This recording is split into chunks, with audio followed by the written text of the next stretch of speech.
internautes des www.gms.sn, amis auditeurs de la 89.3 FM, bienvenue dans votre émission à la découverte d'une paroisse. Nous sommes aujourd'hui à Bignona, à la paroisse Notre-Dame de Lourdes, pour vous faire découvrir cette paroisse aujourd'hui à l'occasion du festival Notre-Dame de Lourdes. Je reçois sur ce plateau l'abbé Jean Diouf, vicaire ici même à la paroisse Notre-Dame de Lourdes. Abbé Jean Diouf, bonjour et merci d'accepter notre invitation. Bonjour, c'est gratuit. C'est à moi de vous remercier. Okay, merci beaucoup, abbé. Alors, nous sommes chez vous aujourd'hui à l'occasion du festival Notre-Dame de Lourdes. Pouvez-vous nous présenter en quelques mots votre paroisse? Voilà, merci à vous. Vous venez de le dire. Je me nomme l'abbé Jean Diouf, vicaire en cette paroisse Notre-Dame de Lourdes. Je suis là depuis quelques mois, depuis octobre, ordonné prêtre depuis l'année 2015. J'ai eu à passer mes 3 premières années de sacerdoce à la paroisse Notre-Dame des Pauvres de Tilène. J'ai quitté Notre-Dame des Pauvres de Tilène pour Notre-Dame de Lourdes de Bignona depuis octobre dernier. Avant de vous faire la présentation de cette dite paroisse, j'aimerais vous remercier pour votre présence aujourd'hui au milieu de nous. Nous le savons très bien, la plupart de nos églises ne sont pas bien connues du grand public. Alors vous nous offrez une opportunité extraordinaire de pouvoir présenter une église de ces églises du diocèse de Ziguinchor. Alors merci à vous pour cette opportunité que vous nous offrez. Et nous prions pour que le Seigneur vous bénisse et bénisse vos travaux. Amen. Alors, la paroisse, l'église Notre-Dame de Lourdes, elle a été construite, elle a été fondée en quelle année? Parce qu'elle est déjà l'église, l'une des églises les plus vieilles du doyenné de Bignona, pour ne pas dire du diocèse aussi de Ziguinchor. Voilà l'une des paroisses les plus vieilles du doyenné de Bignona. Je dirais la paroisse la plus vieille du doyenné de Bignona, puisque l'église Notre-Dame de Lourdes est l'église mère. Toutes les autres églises que nous avons aujourd'hui dans le doyenné de Bignona sont des églises qui sont nées à partir de Notre-Dame de Lourdes. Donc c'est l'église mère au niveau du doyenné de Bignona.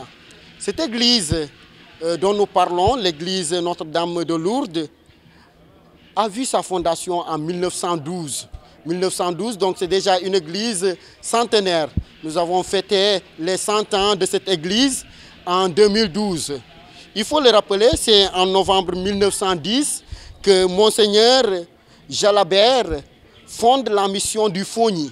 Il fonde la mission du Fogny avec Cagnobo comme base au départ. Mais les protagonistes de cette œuvre, Père Geoffroy et Kellenec, étaient très mobiles, tant et si bien qu'en juillet 1912, c'est au mois de juillet seulement 1912, pour entre autres raisons évidentes, la résidence fut transférée à Bignona, où fut créée la mission Notre-Dame de Lourdes, qui avait la charge d'évangéliser tout le Fogny. Donc au départ, ils étaient à Cagnobon, mais après, ils sont venus s'installer à Bignona et ont créé cette paroisse Notre-Dame de Lourdes pour évangéliser tout le Fogny. Cette petite communauté religieuse s'agrandissait à mesure qu'augmentait le nombre de ses fidèles. Il a fallu mettre en place une organisation afin de supporter les charges religieuses et matérielles. Parce que vous le savez, pour une église, il y a plusieurs charges. Les charges religieuses pour le culte, mais également les charges matérielles pour prendre en charge ces pasteurs qui sont là et qui ont pour mission de porter la bonne nouvelle du salut. C'est pourquoi en 1923, le soutien apporté par la communauté des religieuses indigènes, comme on les appelait, filles du Saint-Cœur de Marie, fut fort appréciable parce que ce fut une communauté qui a apporté un soutien considérable pour la marche de cette église qui venait de naître. L'amélioration du cadre et des conditions de vie favorisa l'évangélisation des villages voisins de Bignona. Mais l'islam allait constituer un véritable obstacle à cette dynamique. Ainsi, entre 1929 et 1941, les missionnaires révisèrent leur stratégie. L'arrivée du père Berthaud en 1929 permit la prise en charge de la zone de Djougout, le Boulouf. En outre, entre 1921 et 1941, furent réhabilitées les missions de Sédhiou et Kolda. Parce qu'il faut se dire qu'en ce moment, on n'avait pas encore le diocèse de Kolda, puisque le diocèse de Kolda est né en 2000. Donc ce diocèse faisait partie du diocèse de Ziguinchor. Et voilà, donc entre 1921 et 1941, furent réhabilitées les missions de Sédhiou et Kolda. Parce qu'il faut se dire qu'après Karabane, nous avons Sédhiou, etc. comme mission. Et puis à un moment donné, cette mission sera fermée et il y aura la réhabilitation entre 1921 et 1941. Voilà. En 1942, on pouvait dénombrer sur les 100 000 habitants du Fogny, 7 000 chrétiens, dont environ 1 000 à Bignona.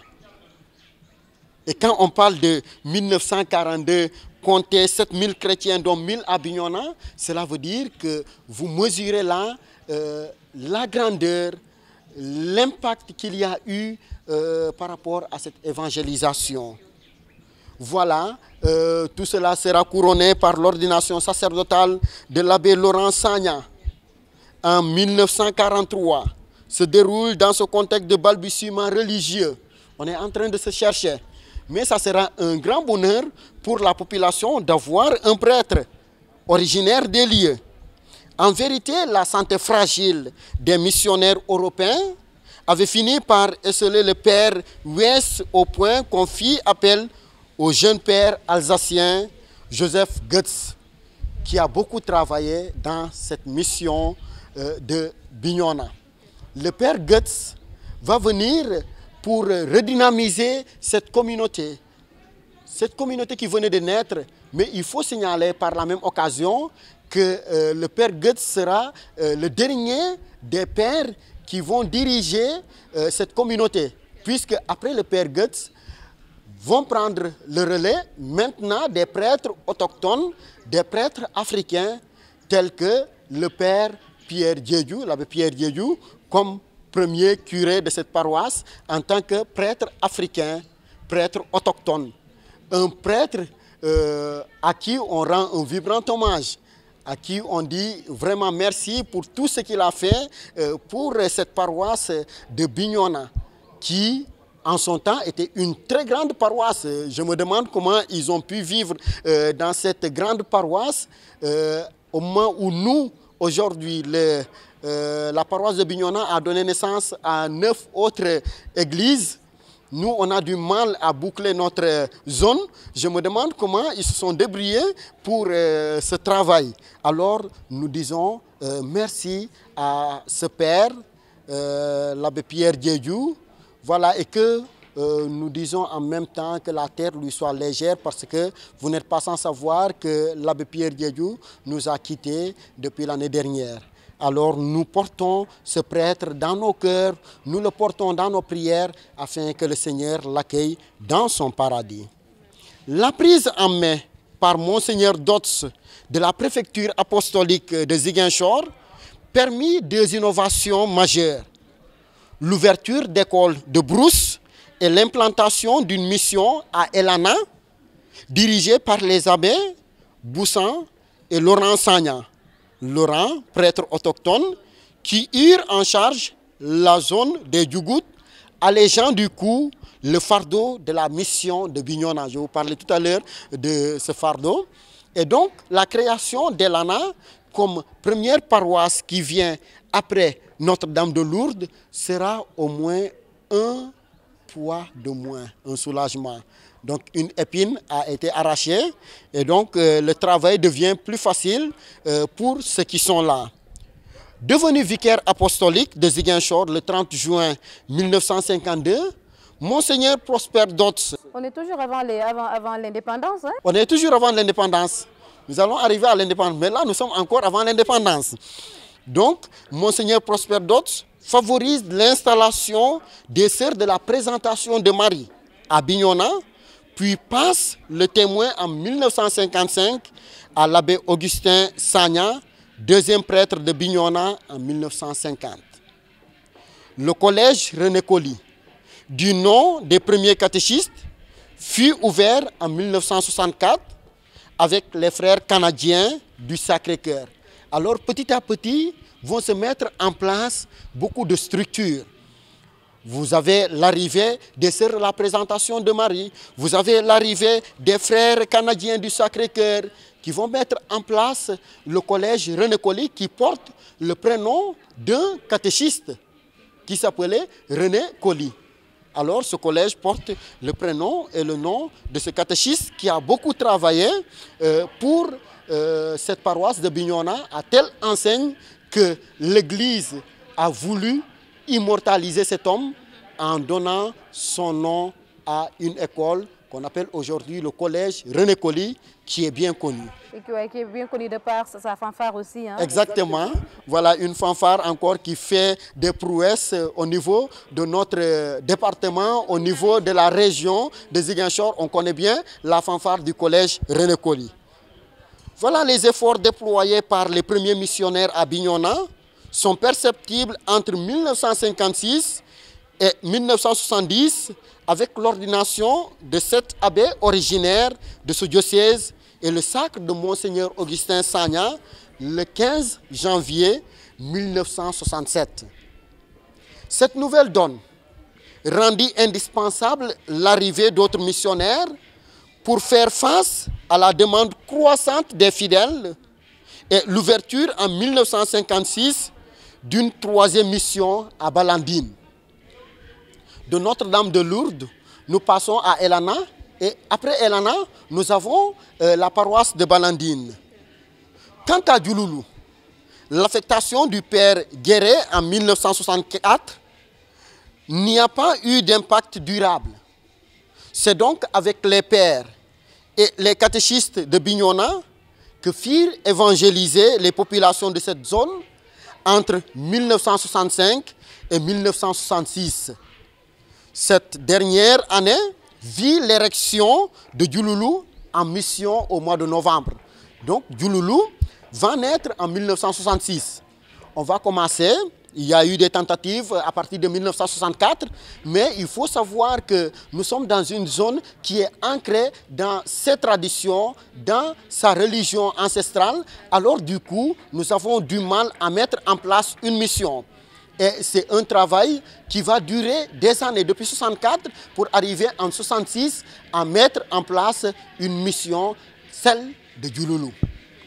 Donc, nous passons de Notre-Dame de Lourdes à Elana, d'Elana à Balandine, Balandine, Djouloulou, parce que nous sentons la nécessité et il faut une certaine proximité des prêtres.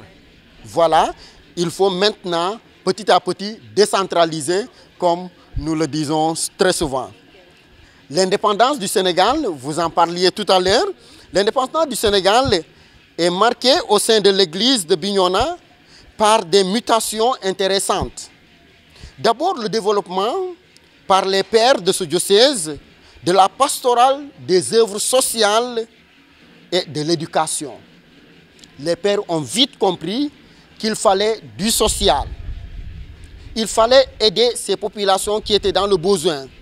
Ces pères savaient au même moment qu'il fallait une certaine éducation si nous voulons une société bien éduquée, une société qui va garantir le bien-être de ses membres. Voilà pourquoi ils vont mettre l'accent sur la pastorale des œuvres sociales et l'éducation. Ensuite, le remplacement progressif et consensuel des pères spiritains par des prêtres autochtones à partir de la circulaire du 28 avril 1970. Alors, les prêtres autochtones maintenant vont prendre le relais, ils vont prendre le flambeau. Toutefois, le père Goetz était revenu de Paris pour ouvrir en 1971 avec les pères Jean-Bernard et Benongues, 1972, la mission de Kafountine. On a ouvert la mission de Djouloulou, on passe à Kafountine. qu'ils quittèrent entre 1979 et 1981, la laissant à l'abbé Augustin Diamacoune Senghor. Donc après ses pères, l'abbé Diamacoune aura pour mission de diriger cette église de Kafountine. Nous avons là un départ pour alourdir encore la tâche des prêtres qui sont à Bignona. Vous voyez que le poids est en train de descendre petit à petit. Voilà. On peut constater qu'en 1980, l'évangélisation du département de Bignona était bien engagée. Là maintenant, l'évangélisation est bien engagée parce que nous avons la naissance de plusieurs paroisses. Les gens ont commencé à comprendre c'est quoi la religion chrétienne. Les gens commencent à s'impliquer dans le travail qui est en train de se faire. Et nous voyons que là, en 1980, c'est l'évangélisation en tant que telle. Entre 2002 et 2004, nous aurons des paroisses qui seront érigées encore en découpant celle de Notre-Dame de Lourdes. Et parmi ces paroisses, nous avons la paroisse de Soutou et de Koubala qui furent érigées en 2002. Et en 2003, nous aurons la paroisse d'Afignam. Oui, nous aurons la paroisse d'Afignam en 2003 pour avoir en 2004 la paroisse qui est la plus proche de notre paroisse, la paroisse Sainte-Trinité de Kadiamor, qui est juste à côté de nous. Toutefois, la paroisse Notre-Dame de Lourdes demeure une grande paroisse qu'il faut encore découper. Et nous avons eu encore la fondation Sainte-Anne de Thionck-Essyl, qui est la dernière fondation, parce que le travail était toujours costaud pour les prêtres qui étaient là à Bignona. Couvrir jusqu'à Thionck-Essyl, c'est assez grand, c'est assez costaud et voilà, le déplacement y est. Mais n'oubliez pas que le nombre des fidèles s'est multiplié. Oui, avec la nouvelle génération. La nouvelle génération, au fur et à mesure que nous avançons, il y a plus de fidèles et le besoin se faisait sentir d'une certaine proximité. Et plus de vocation aussi. Voilà, c'est ça aussi. Voilà. Et donc, la paroisse de Thionck-Essyl dépendait donc de Notre-Dame de Lourdes. Notre-Dame de Lourdes, comme autant, toutes les paroisses que je viens de citer dépendaient de la paroisse Notre-Dame de Lourdes. C'est récemment que nous avons la fondation Sainte-Anne de Thionck-Essyl qui nous fait beaucoup de bien aujourd'hui parce que le travail allait être très costaud, couvrir cette zone jusqu'à Thionck-Essyl. Alors, votre paroisse, elle est la plus vieille du doyenné de Bignona, comme nous l'avons dit tantôt. Alors, est-ce qu'il y a des projets que vous avez réalisés, à part l'érection de quelques églises, mais est-ce qu'il y a des projets que vous avez pu réaliser, que vos prédécesseurs d'abord ont réalisé et que vous avez réalisé en cours, des projets en cours, je dirais? Est-ce qu'il y en a? Est-ce qu'il y a des difficultés quelque part aussi dans la réalisation de certains projets? Là, c'est très important. Je saluais tout à l'heure le travail qui a été abattu par nos prédécesseurs parce qu'ils ont fait un beau travail. Ça, il faut le reconnaître. Et quand nous avons eu la présentation, nous avons parlé tantôt du collège René Coly. Déjà une réalisation de ceux qui étaient là auparavant.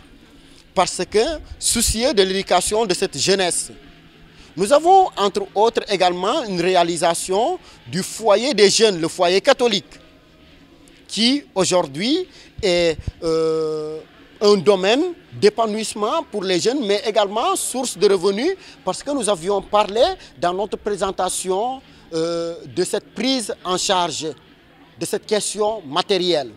Alors, ce foyer est d'une grande utilité pour notre paroisse parce qu'elle est source génératrice de revenus pour que nous puissions au moins faire face à ces difficultés.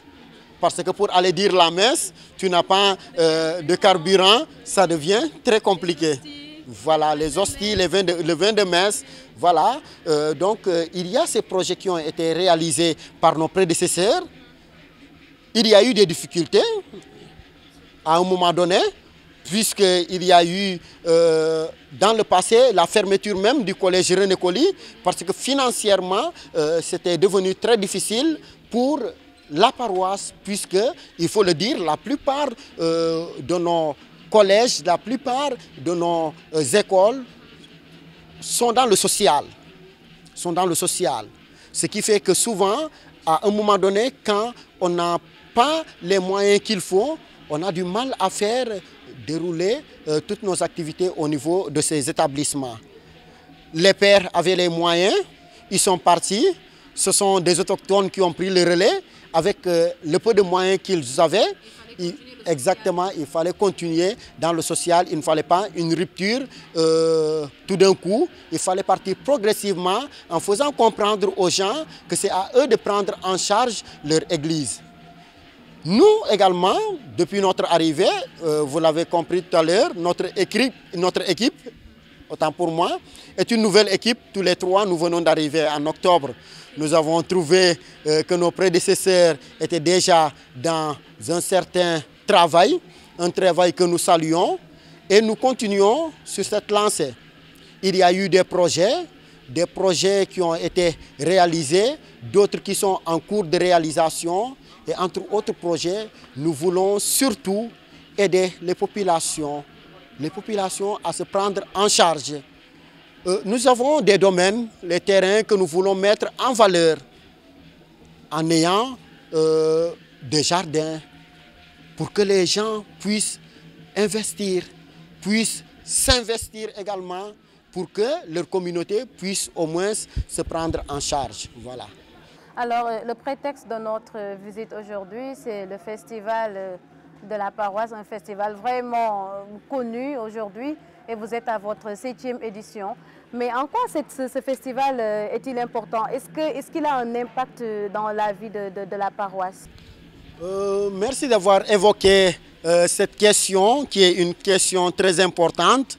Et avant d'aborder cette question, je voudrais remercier au passage l'initiateur de ce projet, le festival Notre-Dame de Lourdes, qui n'est personne d'autre que le curé sortant, l'abbé Camille Joseph Gomis. L'abbé Camille Joseph qui a travaillé pendant longtemps dans cette paroisse, qui a aimé cette paroisse, qui s'est donné pour cette paroisse. Et parmi ces projets dont nous parlions tout à l'heure, il y a eu ce projet du festival Notre-Dame de Lourdes. Il avait en tête, peut-être qu'on allait le taxer de fou, cette ambition de pouvoir mettre toute la communauté, pas seulement la communauté chrétienne, et c'est là l'admiration que nous avons, pas seulement la communauté chrétienne, mais la communauté Fogny, puisque nous sommes en terre Fogny. Sans distinction de religion ni d'ethnie, il a voulu rassembler tous au niveau de cette paroisse qui est la paroisse mère, en prenant en considération la culture qui est un aspect important pour la vie de tout un chacun. Donc, il s'agit donc, dans ce festival, de réunir les habitants du département de Bignona et des invités de toute religion autour de plusieurs activités. Il sera organisé pour tout simplement mettre ensemble toute cette communauté. Le curé le rappelait tout à l'heure, le commun vouloir de vie commune dans notre pays, le Sénégal. Et c'est ce qui a inspiré l'abbé Joseph Camille pour qu'il puisse porter ce projet, réaliser ce projet qui aujourd'hui est à sa 7e édition. Le contexte dans lequel est né ce projet, le projet se déroule dans une région, la région de Ziguinchor, que vous connaissez très bien, victime d'une situation de guerre séparatrice depuis décembre 1982. Et nous évoquons toujours cette question avec un cœur serré. Une guerre qui a retardé notre chère Casamance depuis tant d'années. Nous prions et nous continuerons de prier pour que s'installe définitivement la paix en Casamance. Donc, Le projet se déroule dans cette région de Ziguinchor, victime d'une situation de guerre séparatrice depuis décembre 1982. Et dans un département de Bignona, qui hier était le plus touché, il faut le dire, par les conséquences de ce conflit et par l'insécurité qui en découlait. Voilà. Un chemin de paix est en route. Le sud du Sénégal est une zone hautement touristique, mais le département de Bignona, jadis quasi leader dans le tourisme de proximité, a été une localité déconseillée par presque toutes les représentations diplomatiques présentes au Sénégal. Mais aujourd'hui, grâce au chemin de la paix, les activités peuvent reprendre. Le festival sert de tremplin à cette construction de la paix. Les objectifs, puisque chaque projet a des objectifs, des raisons fondamentales nous poussent à l'action pour ce festival. Face à une situation anormale et injuste, l'homme ne peut rester passif. Car comme le disait Gandhi, le passif est un couard ou un lâche est sans énergie. Alors, dans un contexte d'insécurité, même si aujourd'hui elle est très réduite, nous ne voulons pas subir cette situation comme une fatalité, car elle est l'œuvre d'hommes, des frères en humanité, dont la caractéristique principale que nous devons le reconnaître est la capacité de changer. Tout homme est capable de changer. Par ce festival, nous voulons sensibiliser les habitants de ce département pour l'urgence d'un engagement de chacun pour le respect et la promotion des valeurs porteuses de paix par le dialogue et la réconciliation, qui seront facteurs de reconstruction du tissu social pour un développement harmonieux et l'émergence d'un cadre de vie plus décent pour l'homme de notre pays. En effet, celui qui subit une situation anormale comme une fatalité en est le premier solidaire. Cet engagement concerne toutes les couches de notre société, chrétiens comme musulmans, adeptes de la religion traditionnelle, les jeunes comme les adultes. Tous, nous nous mobilisons pour que s'installe définitivement la paix dans le département de Bignona, la paix dans la région de Ziguinchor, la paix en Casamance, la paix au Sénégal, la paix dans le monde. Quelles sont les activités qui sont organisées autour de ce festival? Qu'est-ce qui est prévu? Aujourd'hui, par exemple, à quand on peut s'attendre? Ça, c'est une question un peu... Voilà, vous allez voir que dans ces activités qui se déroulent, au fur et à mesure que nous avançons, on cherche à apporter une touche spéciale, on cherche à améliorer. Si au départ, nous étions tout simplement dans ce département de Bignona, en se contentant tout simplement des troupes qui nous viennent un peu partout du Fogny, aujourd'hui, nous sommes partis jusqu'à arriver dans le Kassa avec des invités qui nous viennent du département d'Oussouye pour la prestation de la danse et concon ou tout simplement pour la danse traditionnelle de ce milieu. Parce que nous n'avons pas seulement la danse et concon, mais nous avons également le tam-tam. Ici, ils connaissent le bouguerebou. De l'autre côté, ils ont aussi leur manière de danser. Voilà. Aujourd'hui, nous sommes arrivés à ce niveau et même vous allez découvrir que nous invitons des gens qui nous viennent d'ailleurs.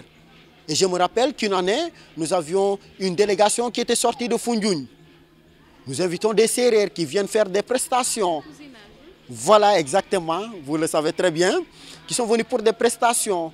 Nous avons eu des Peuls qui sont venus pour montrer leur culture. Nous avons eu, par exemple, hier, les Mandingues qui étaient là pour nous montrer également leur culture. On ne s'arrête pas seulement pour vous dire à la culture Diola, mais on essaie d'embrasser tout. Comme nous embrassons toutes les religions, nous essayons d'embrasser également toutes les cultures pour que nous puissions être un, être unis, être solidaires. Parce que si nous nous mettons dans des considérations de religion et des considérations ethniques, nous n'allons jamais arriver à cette paix. Ok. Alors, Abbé Jean Diouf, je rappelle que vous êtes vicaire à la paroisse Notre-Dame de Lourdes. Les CEB de votre paroisse, comment est organisée la paroisse et s'étend jusqu'où? Voilà, nous disions tantôt que cette paroisse est une grande paroisse. Et le découpage nous a permis de pouvoir être réellement présents, plus proches de nos paroissiens. Mais n'y allez pas trop vite. Vous allez vous dire qu'avec ce découpage que nous avons, la tâche devient trop facile. Oui. Vous allez vous en rendre compte tout à l'heure quand nous allons vous parler des différentes communautés de base que nous avons. Vous allez vous rendre compte qu'il y a déjà un grand travail qui est là aujourd'hui, même s'il y a 9 autres paroisses qui ont pu naître.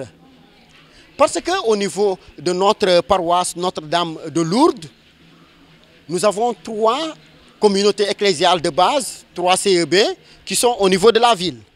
Nous avons la ville.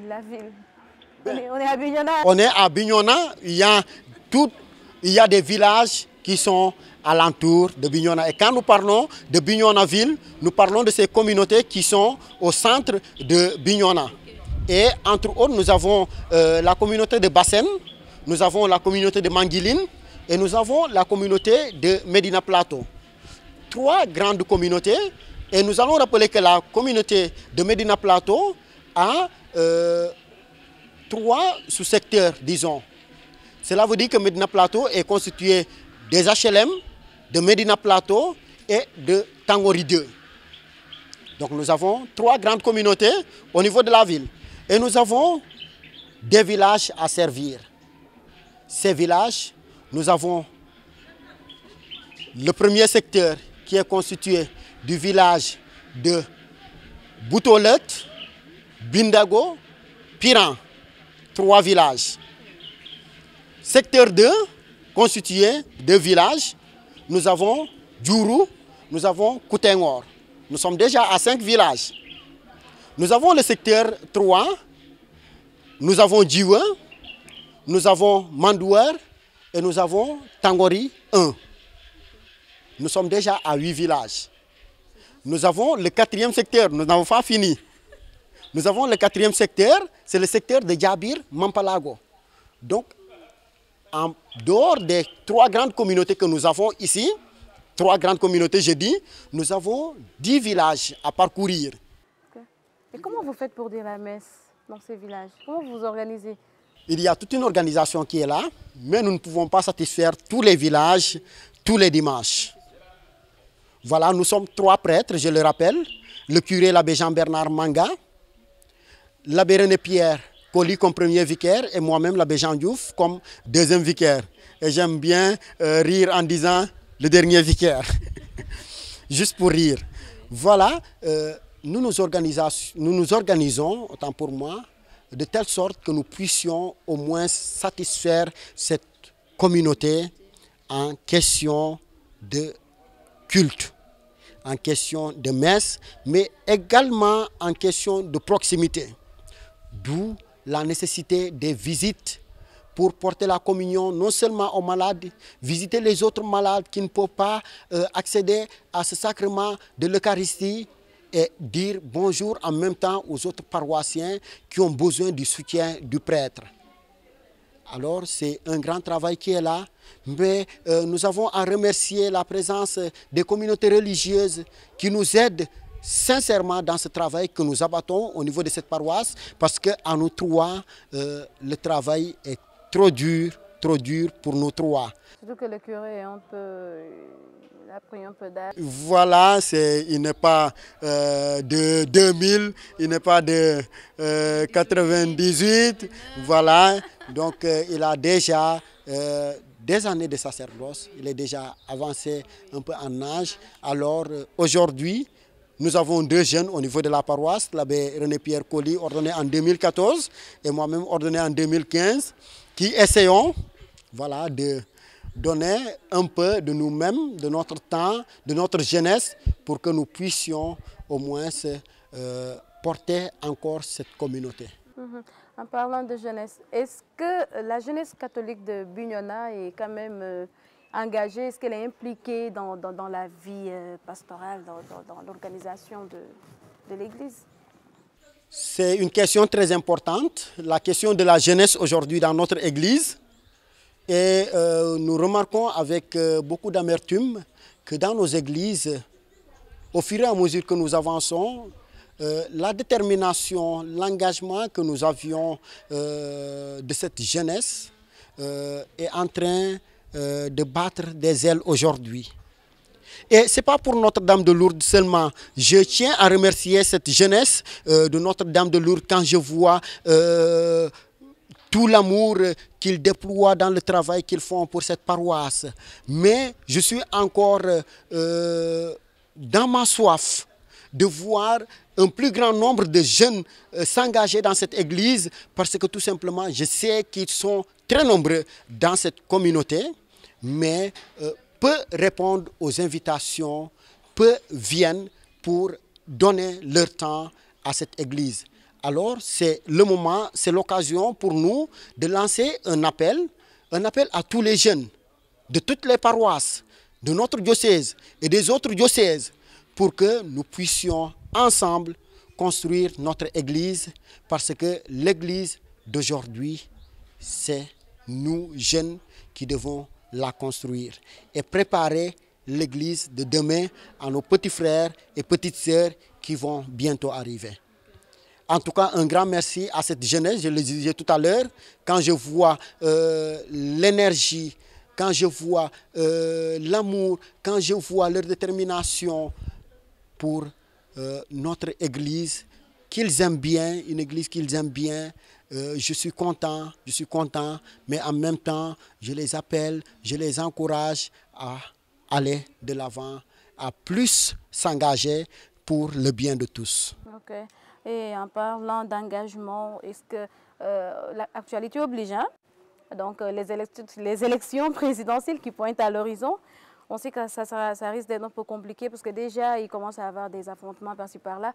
Et quel est le message que vous lancez à la jeunesse et aux dirigeants surtout pour vraiment des élections paisibles et que les élections puissent se passer vraiment dans des conditions vraiment paisibles, que ça ne soit pas comme en 2012 où au début c'était un peu inquiétant? Nous formulons tous les jours des prières. Et je formule encore aujourd'hui des prières pour que ces élections puissent se dérouler dans le calme, dans la transparence, dans le respect de la dignité de l'homme. Parce que nous tous, autant que nous sommes, si nous voulons être président de la République, si nous sommes prêtres, si nous sommes telle ou telle autre autorité, nous sommes là pour l'être humain, pour l'homme. Alors, si nous disons que nous sommes là pour l'homme et que nous bafouons la dignité de l'homme, je ne sais pas pour qui nous sommes là. Alors, je prie pour que la dignité de l'homme soit respectée.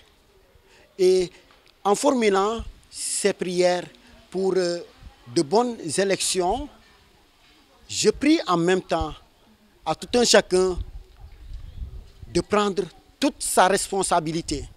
Toute sa responsabilité. Quand je parle de responsabilité, cela veut dire que c'est la responsabilité de chacun qui est engagé, pas la responsabilité des autres. Quand on va voter, on vote en prenant toute la responsabilité, en se disant que c'est moi, ce ne sont pas les autres. Je prends la responsabilité de choisir tel. J'assume ma responsabilité demain. Je ne le fais pas pour un intérêt personnel, mais je le fais pour l'intérêt de tout un peuple. De tout un peuple. Voilà pourquoi j'appelle à une prise de conscience pour que chacun puisse choisir le candidat de son choix. Pas le candidat de mon choix, pas le candidat du choix de ma maman ou de mon papa, mais le candidat de mon choix. De mon choix. Je pense que c'est cet homme qu'il faut à notre pays pour que notre pays puisse aller de l'avant. Alors, je souhaite que ces élections soient les meilleures. J'invite tout un chacun à prier également pour que ces élections puissent se dérouler dans le calme, dans la tranquillité, dans la transparence. Merci. Merci beaucoup, Abbé Jean Diouf. Je rappelle que vous êtes vicaire à la paroisse Notre-Dame de Lourdes où nous sommes aujourd'hui. Chers internautes, c'est tout pour votre émission à la découverte d'une paroisse. Merci de votre fidélité. À vous, chers auditeurs de la 89.3 également, merci de votre fidélité. Merci de nous recevoir chez vous une prochaine fois, pourquoi pas. Au revoir. Thank you.